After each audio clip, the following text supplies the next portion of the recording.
Welcome, everyone. This is great to be back. We were here before, and I met some of you, so welcome back to those that you were here last year. I look forward to catching up and seeing how things have gone. Others, please stop and see our table, and we'll discuss a little bit about nutrition if you have any questions. I'm a registered dietitian, and I've worked, a long time in the area. I'm also an instructor at the University of Pittsburgh. So I work a lot with students, undergrad and grad, online and in person. So I'm a mover and a shaker when I talk. Okay, so my students don't like boring. I don't like boring. So what I want to do is one of my biggest pet peeves. Okay, one of my biggest pet peeves is that we see anything out there in the media and right away looks pretty good.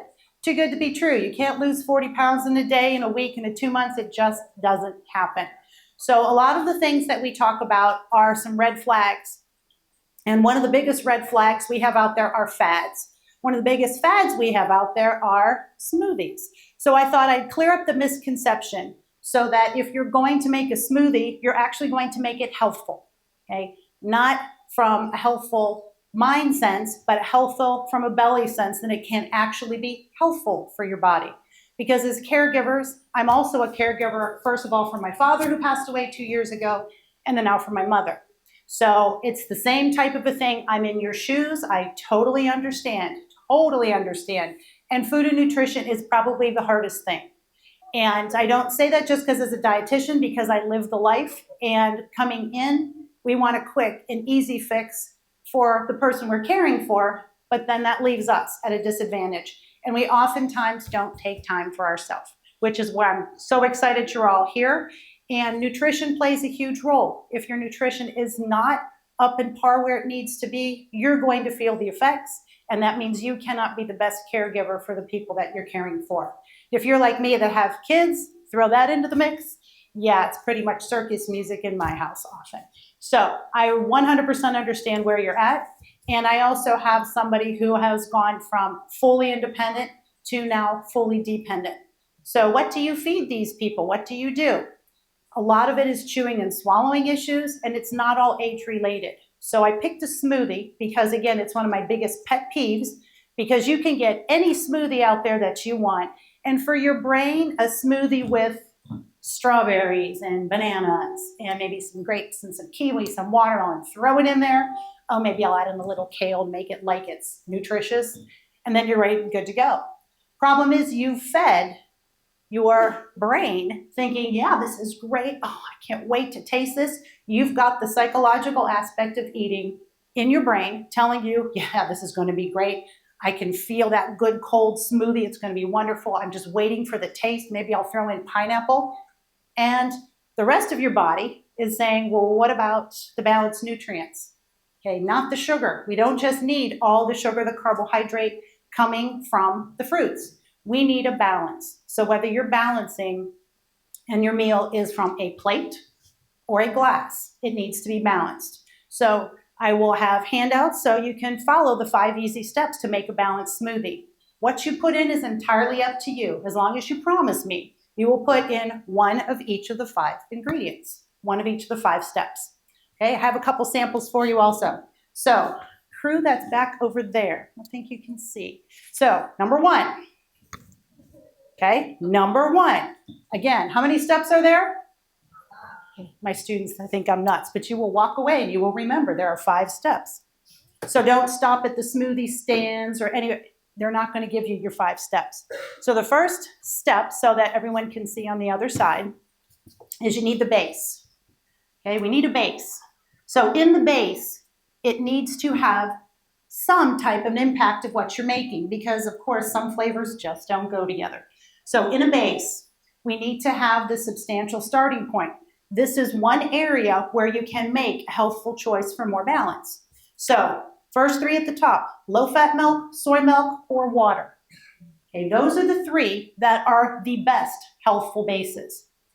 Out there you might see almond milk or coconut water, coconut milk, the plant-based substitutes. Okay. Unfortunately, they are sugar, water, fat, calories. They are calorie dense. They are not nutrient dense.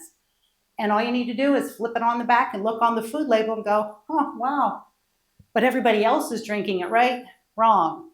If you want to have something that's for you and you can tolerate milk and dairy, this is the way to go. If you cannot tolerate milk and dairy, you can tolerate soy, that would be the next best step.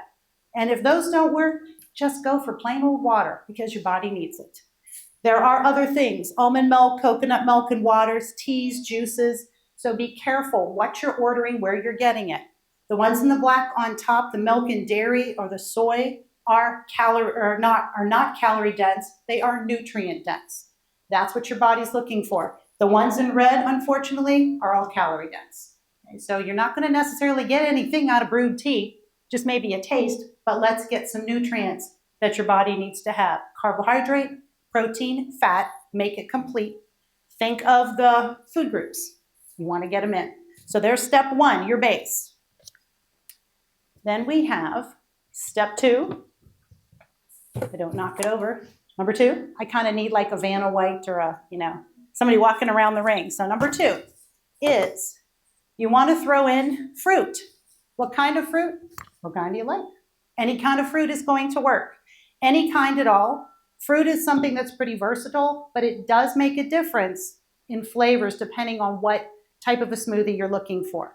So you can do strawberry kiwi. You can do strawberry banana. You can say, this is what I have on the counter. This is what I have in the fridge. This is what's going in it. That works too.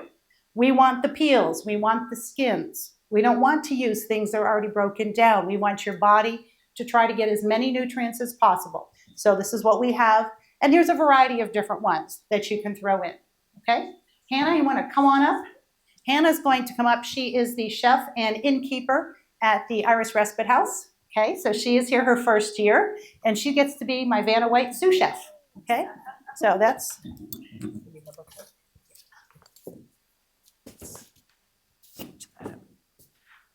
All right, hold on a second.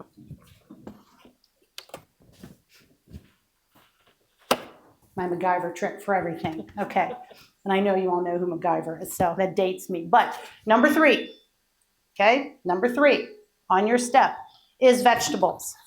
I don't like vegetables. I don't like the color. I don't pick a vegetable you do like. Put it in there.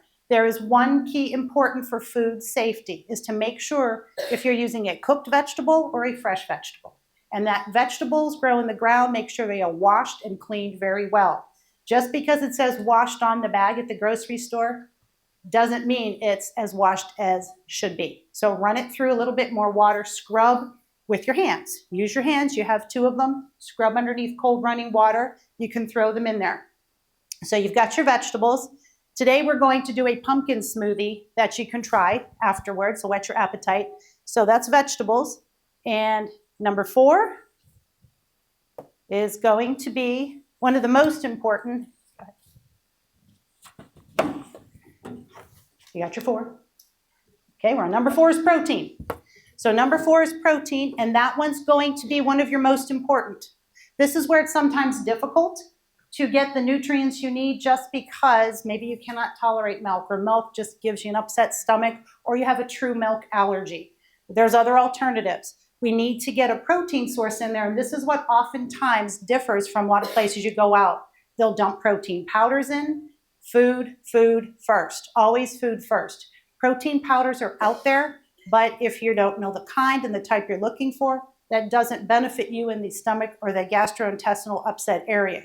For either yourself, easy to make one, get your nutrients, start your day, or for somebody who's caring, the recipient can also do a smoothie.